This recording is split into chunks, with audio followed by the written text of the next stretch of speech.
Hello everybody and welcome back. Thanks for joining me for question number 20 now. Question 20 on the 2004 Pascal contest. That's the multiple choice grade 9 contest, not the written one. That's the Friar. That'll be a completely different set of videos you're looking for. Now we're up to question 20 here, and it looks like it's a wordy one. At the beginning of the game Clock 7, the arrow points to one of the 7 numbers. 1, 2, 3, 4, 5, 6, 7. Okay.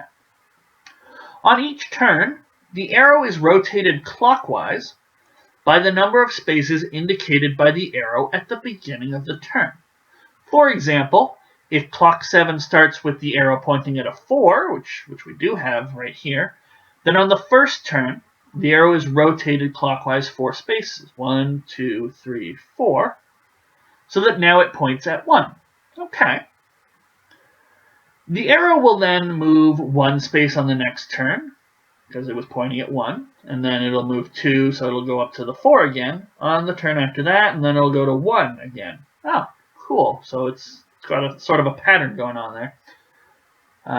If the arrow points at 6 after the 21st turn, which number did the arrow point after the first turn? After the first turn. Okay. After the first turn. So not where did it start. I would have probably gone through that too quickly and tried to figure out what number it started on. What did it point to after the first turn? All right.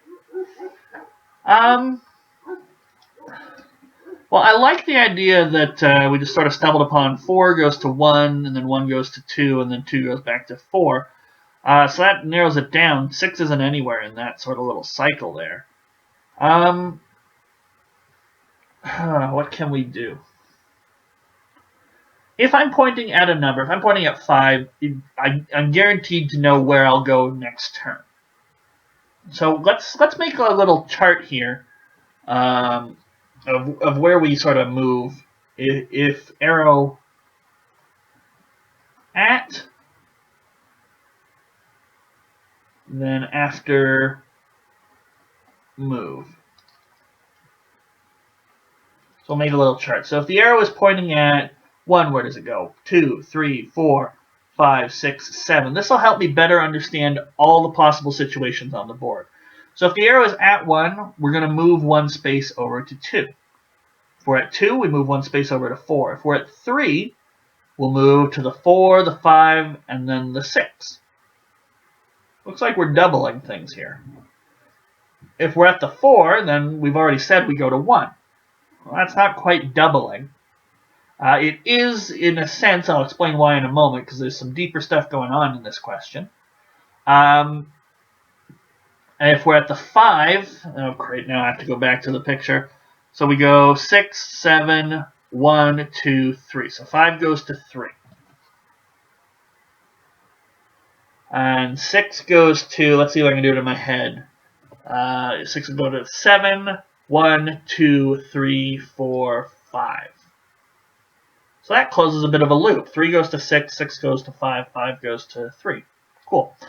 So 6 goes to 5, and then the 7 will go to 1, then 2, then 3, 4, 5, 6. So 7 goes all the way back to 7. So let me tell you what I'm seeing here. 1, I'm seeing that if I know the arrow I'm at, I know where I'm going to move to. But since all the numbers over here are unique, if you tell me I landed on a 3, I know I must have started at a 5. And because I can do that, because I can say, oh, I landed on this, I must have started on this, we can actually work backwards. We know after the 21st turn, we were at a 6. So the turn before that, we must have been at a 3. Because there's no other way to get to a 6 in this game. Okay? Now, what's happening in a broader sense is that this game is approximating modular arithmetic. And if you've heard of that, great. You can actually do this question with modular arithmetic. If you haven't heard of that, it's basically like doing all your basic operations, addition, subtraction, multiplication, division. And then once you get your answer, you take the remainder of a fixed, the remainder of that number when you divide by a fixed number. And that's called the modulus. So in this situation, what's happening is if I'm at if I'm pointing at x, what do? We double x, because we add x moves to that, and then we sort of divide by 7.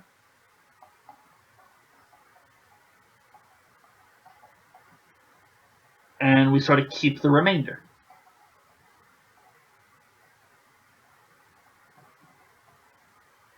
So, 1, we double that to 2, divide that by 7, well, that's still a 2. 2 goes to, we double that, we go to 4, divide by 7, well, we're left with a 4.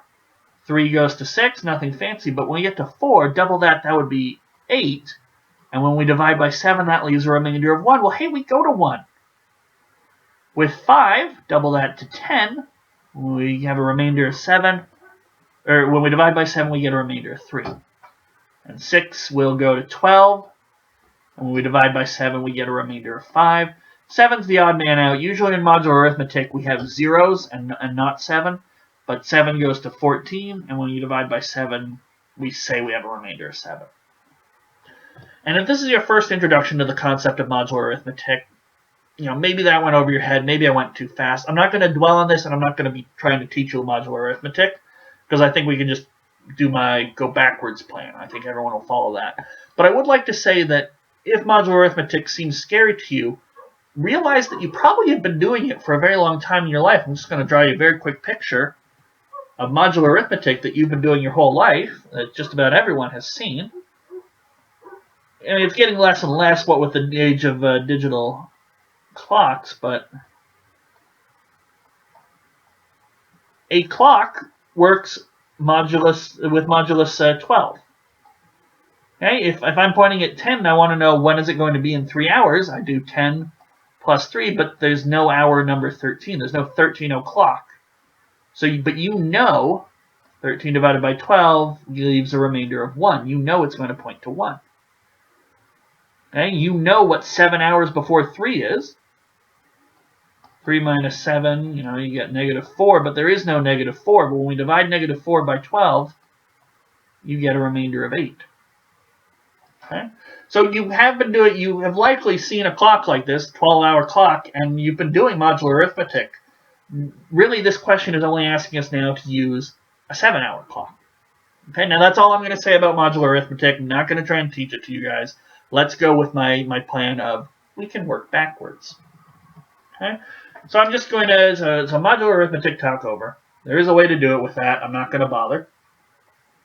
But 1 goes to 2, 2 goes to 4, 3 goes to 6, 4 goes to 1, 5 goes to 3, and 6 goes to 5, and 7 goes to 7. So if we started with a 6 on turn 21, what must we have had beforehand? We must have had a 3 after turn 20. And then how did we get that 3? We were at a 5 with turn 19. So after turn 19, we must have been looking at a 5. Because after turn 21, we had a 6. How could we have gotten to that 6? This 5. We must have had a 6 after turn 18. Which must have meant we had a 3 after turn 17. And we can keep going backwards. After turn 16, we must have had a 5.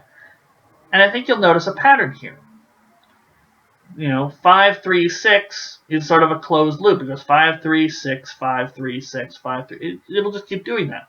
Just like it goes 1, 2, 4, 1, 1, 2, 4, 1. And it goes 7, 7, 7, 7, 7, 7. So these are sort of closed loops. What's more, we can see that the 6s appear after every multiple of 3 turn. So after turn 3k, we have a 6. K could be 1, and so after turn 3 we had a 6. And after turn 18 we had a 6. And after turn 72 we'll have a 6. If we keep going. So we don't need to work all the way back. We can just say, okay, we had a 6 after turn 3. So that means after turn 2 we must have had a 3. And after turn 1 we must have had a 5. And that's exactly what we're asked for in the question. At which number did the arrow point after the first turn? After the first turn, it must have been a 5, and that's answer C. Okay. It's an interesting question, and if you knew modular arithmetic, there's stuff you could have done with that.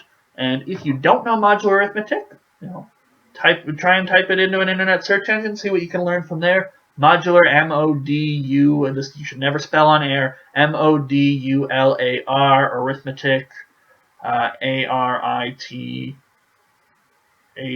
arith, M-E-T-I-C, arithmetic. Yeah, never spell on air. You'll never do it right. Just like you probably should never do math on air, but hopefully we can do math on air. Not a whole lot else to say. Good stuff for you to sort of a nice jumping off point if you want to go learn with that stuff. But if you want to just keep doing contests, in the next video I'll be doing question 21, first question in part C. So hopefully you guys have been enjoying this, and I'll see you for 21 in just a little bit.